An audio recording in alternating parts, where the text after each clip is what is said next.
ഉണ്ടാകട്ടെ എന്ന് പ്രാർത്ഥിച്ചുകൊണ്ടല്ലാതെ ഇപ്പൊ ദാ ഇശാ നമസ്കാരത്തിലേക്ക് ലോകത്ത് വിവിധ നമ്മുടെ സൗദി ഇവിടെ തന്നെ ഖത്തറിലെ തന്നെ പല പള്ളികളിലേക്ക് പോയിക്കൊണ്ടിരിക്കുന്ന മുസ്ലിങ്ങൾ ഈശാ നമസ്കാരത്തിന് അവർക്ക് വിരമിക്കണമെങ്കിൽ അസ്സലാമു അലൈക്കും വറഹ്മത്തുള്ളാഹി എന്ന് പ്രാർത്ഥിക്കൽ അനിവാര്യം. എന്നിട്ടും തീർന്നോ? ലോകത്തെ ലക്ഷക്കണക്കിന് പള്ളികളിൽ കോടിക്കണക്കിന് മുസ്ലിങ്ങൾ പ്രാർത്ഥിക്കുന്നു നിർബന്ധ നമസ്കാരത്തിന് ശേഷം അല്ലാഹുമ്മ അൻതസ്സലാം മിൻകസ്സലാം തബാറക്ത യാ ദൽ ജലാലി വൽ ഇക്റാം. സട്ടാവേ, നീയാണ് ശാന്തി, നിന്നിൽ നിന്നാണ് ശാന്തി, നീയാണ് സമാധാനം, നിന്നിൽ നിന്നാണ് സമാധാനം, നീയാണ് രക്ഷ, നിന്നിൽ നിന്നാണ് രക്ഷ എന്ന് മനമുരുകി പ്രാർത്ഥിക്കുന്ന മുസ്ലിങ്ങൾക്ക് എങ്ങനെയാണ് സഹോദരങ്ങളെ ഭീകരവാദികളാകാനാവുക? പക്ഷേ മുസ്ലിം നാമധാരികളായ ഇസ്ലാമിന്റെ അന്തസ്സത്തെയും ഇസ്ലാമിന്റെ ആത്മാവും ഇസ്ലാമിന്റെ ആധികാരിക പ്രമാണങ്ങളും അതിന്റെ അടിസ്ഥാന ആദർശങ്ങളെ കുറിച്ച് അറിയാത്ത, പഠിക്കാത്ത, വികലമായ വീക്ഷണങ്ങളും ആശയങ്ങളുമുള്ള പക്വതല്ലാത്ത അവിവേകികളായ ചില ആളുകൾ ചെയ്ത അതിക്രമങ്ങളുടെ പേരിൽ ഈ മഹിതമായ ആദർശത്തെയും ആ ആദർശത്തെ നെഞ്ചോട് ചേർത്ത് പിടിച്ച് സമാധാനം കൊതിച്ച് അതിനുവേണ്ടി പ്രാർത്ഥിക്കുന്ന മഹാഭൂരിപക്ഷം വരുന്ന മുസ്ലിങ്ങളെയും എങ്ങനെയാണ് നമുക്ക് പ്രതിക്കൂട്ടിൽ നിർത്താനാവുക? ലോകത്ത് ഏതെങ്കിലും ഒരു അതിക്രമം ഒരു ഹൈന്ദവ സഹോദരൻ ചെയ്തതിന്റെ പേരിൽ ലോകത്തുള്ള സകല ഹൈന്ദവ സുഹൃത്തുക്കളും ഫാസിസ്റ്റുകളാണെന്ന് പറയാനാവുമോ നമുക്ക്? ഭാരതത്തിന്റെ കണ്ണിലെ കരടുകളാണ് മുസ്ലിങ്ങൾ എന്ന് എഴുതിയ ഒരു വ്യക്തിയുടെ വീക്ഷണത്തിന്റെ വെളിച്ചത്തിൽ ഇന്ത്യയിലെ അല്ലെങ്കിൽ ലോകത്തുള്ള സകല ഹൈന്ദവ സഹോദരങ്ങളും അത്തരമൊരു കാഴ്ചപ്പാട് വെച്ചു പുലർത്തുന്നവരാണെന്ന് വിശ്വസിക്കാൻ ആർക്കെങ്കിലും കഴിയോ? ഇല്ല. ഏതെങ്കിലും ഒരു അതിക്രമം ഒരു ക്രൈസ്തവ സഹോദരൻ ചെയ്തതിന്റെ പേരിൽ ലോകത്തുള്ള സകല ക്രിസ്ത്യാനികളും ടെററിസ്റ്റുകളാണെന്ന് പറയാൻ ആർക്കാണാവുക? മുസ്ലിം പേരുള്ള ഏതെങ്കിലും ഒരു വ്യക്തി ചെയ്ത അതിക്രമത്തിന്റെ പേരിൽ ലോകത്തുള്ള സകല മുസ്ലിങ്ങളും ഭീകരവാദികളാണ്, ഇസ്ലാം എന്ന് പറഞ്ഞാൽ തന്നെ തീവ്രവാദമാണെന്ന് പറയാൻ എങ്ങനെയാണ് സഹോദരങ്ങളെ നമുക്ക് മനസ്സു വരിക? അതുകൊണ്ട് ഇസ്ലാമിനെ നമ്മൾ അറിയണം. മറ്റേതൊരു മതത്തെയും അറിയുന്നത് പോലെ ഇസ്ലാമിനെയും അറിയുവാനുള്ള മനസ്സുണ്ടാവണം. പ്രത്യേകിച്ച് ഇസ്ലാമിലെ ജിഹാദി എന്ന വിശുദ്ധമായ പ്രയോഗത്തെ പോലും തെറ്റിദ്ധരിപ്പിക്കുകയും ചെയ്തുകൊണ്ടിരിക്കുന്ന ഒരു കാലഘട്ടത്തിലാണ് നമ്മളുള്ളത്. സട്ടാവിന്റെ മാർഗത്തിലുള്ള കഴിവിന്റെ പരമാവധിയുള്ള പരിശ്രമത്തെയാണ് ജിഹാദി എന്ന് പറയുക. സ്വന്തം വിശ്വാസത്തോടും സ്വന്തത്തോടും അതോടൊപ്പം തന്നെ ജീവിതത്തിന്റെ മുഴുവൻ മേഖലയിലും ഒരു വിശ്വാസി ത്യാഗ പരിശ്രമങ്ങളിൽ ഏർപ്പെടണം. ചുരുക്കത്തിൽ ഒരു മുസ്ലിമിന്റെ ജീവിതം മുഴുവനും ജിഹാദിൽ അധിഷ്ഠിതമാണ്, ത്യാഗ പരിശ്രമത്തിൽ അധിഷ്ഠിതമാണ്.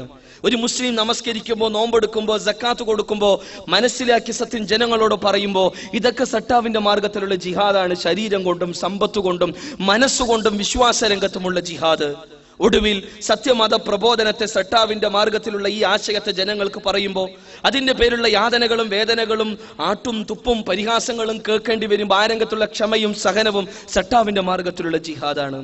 ഒടുവിൽ എല്ലാ സട്ടാവിനെ മാത്രം ആരാധിച്ച് ജീവിക്കാൻ പറ്റാത്തൊരു സാഹചര്യത്തിൽ ഇസ്ലാമികമായ രാഷ്ട്ര സംവിധാനത്തിന്റെ കീഴിൽ ഒരു ഇമാറത്തിന്റെ കീഴിലാണ് യഥാർത്ഥത്തിൽ കിതാൽ ഉൾക്കൊള്ളുന്ന ജിഹാദിന്റെ കടന്നുവരൽ എന്നുള്ളൂ. പക്ഷേ ജിഹാദ് എന്ന് പറഞ്ഞാൽ ആകെ വാളെടുക്കലും വെടിവെക്കലും അതേപോലെ തന്നെ AK-47 ബോംബും സെപ്റ്റംബർ 11 തെറ്റിദ്ധരിച്ച ആളുകൾ. ഇസ്ലാമിന്റെ ജിഹാദിനെ പ്രമാണങ്ങളുടെ വെളിച്ചത്തിലാണ് നമ്മൾ മനസ്സിലാക്കേണ്ടത്. അതല്ലാതെ ഏതെങ്കിലും മഞ്ഞപത്രങ്ങളും മാധ്യമങ്ങളും അതുമായി ബന്ധപ്പെട്ട ആരുടെയെങ്കിലും കേവലമായ ലേഖനങ്ങളിൽനിന്നോ പ്രഭാഷണങ്ങളിൽനിന്നോ വിശദീകരണങ്ങളിൽനിന്നോ അല്ല ഇസ്ലാമിന്റെ വിശുദ്ധമായ ജിഹാദിനെ അറിയേണ്ടത്. ഈ മഹിതമായ ആദർശത്തെ ജനങ്ങൾക്ക് പരിചയപ്പെടുത്തി കൊടുക്കേണ്ട ബാധ്യത മുസ്ലിങ്ങൾക്കുണ്ട്. അതിനൊരു കാരണവശാലും പ്രലോഭനത്തിന്റെയോ പ്രകോപനത്തിന്റെയോ മാർഗങ്ങൾ സ്വീകരിക്കരുത് എന്ന് പഠിപ്പിക്കുന്ന ഇസ്ലാം. അഥവാ കേവലം 5 സ്റ്റാർ കൊടുത്തിട്ടോ അതല്ലെങ്കിൽ 1 കിലോ പഞ്ചസാര കൊടുത്തിട്ടോ അതുമല്ലെങ്കിൽ ഒരു റെഡ് റോസ് കൊടുത്തിട്ടോ ഇസ്ലാമിലേക്ക് ആളുകളെ കൊണ്ടുവരേണ്ട ഒരു ഗതികേട് ഇസ്ലാമിനില്ല. അത്തരം ഒരു മാർഗം ഇസ്ലാം പഠിപ്പിച്ചിട്ടില്ല. ഇപ്പൊ നമ്മുടെ മാധ്യമങ്ങളിൽ സജീവ ചർച്ചയ്ക്ക് വിധേയമായി കൊണ്ടിരിക്കുന്ന ചില പ്രയോഗങ്ങൾ ഇസ്ലാം പഠിപ്പിച്ച വിശുദ്ധമായ ജിഹാദിന്റെ കൂടെ ചില ഇക്കിളിപ്പെടുത്തുന്ന പ്രയോഗങ്ങളെ കൂട്ടിച്ചേർത്ത് വായിക്കാൻ എങ്ങനെയാണ് ഇവർക്ക് കഴിയുന്നതെന്ന് മനസ്സിലാക്കാൻ കഴിയണില്ല. നമ്മൾ മനസ്സിലാക്കേണ്ടതുണ്ട്.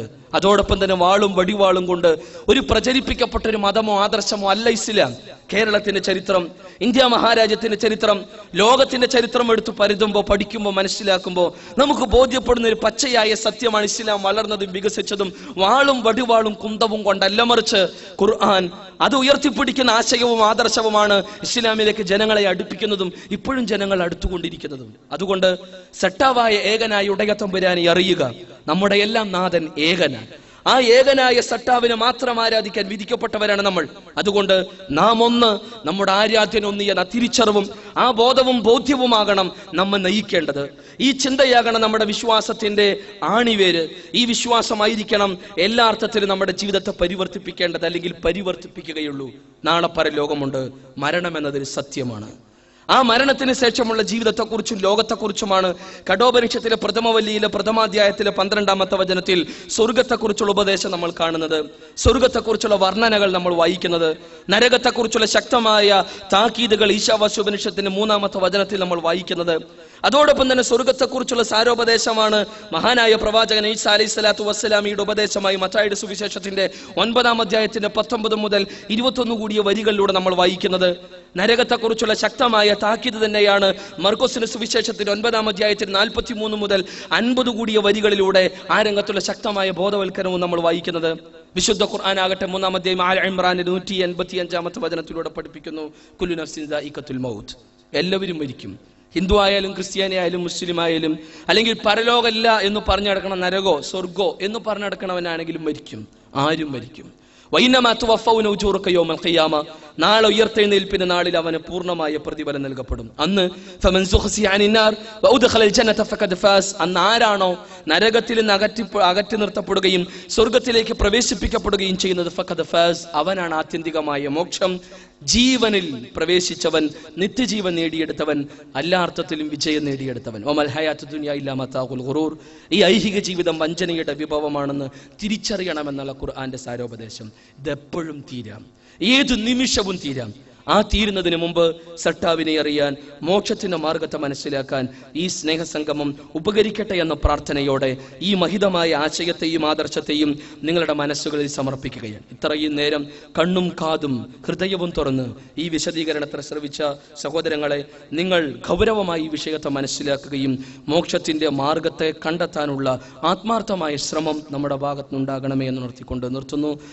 സ്രട്ടാവായ ഉടയ തമ്പുരാൻ ശരിയായ മാർഗത്തെയും മോക്ഷത്തിന്റെ മാർഗത്തെയും മനസ്സിലാക്കാൻ അവൻ നമ്മെ അനുഗ്രഹിക്കുമാറാകട്ടെ. റബ്ബനാ തഖബ്ബൽ മിന്നാ ഇന്നക അൻതസ് സമീഉൽ അലീം വതുബ് അലൈനാ ഇന്നക അൻതത് തവ്വാബുർ റഹീം. സ്വല്ലല്ലാഹു അലൈഹി വസല്ലം വഅലാ ആലിഹി വസഹ്ബിഹി അജ്മഈൻ വൽഹംദുലില്ലാഹി റബ്ബിൽ ആലമീൻ.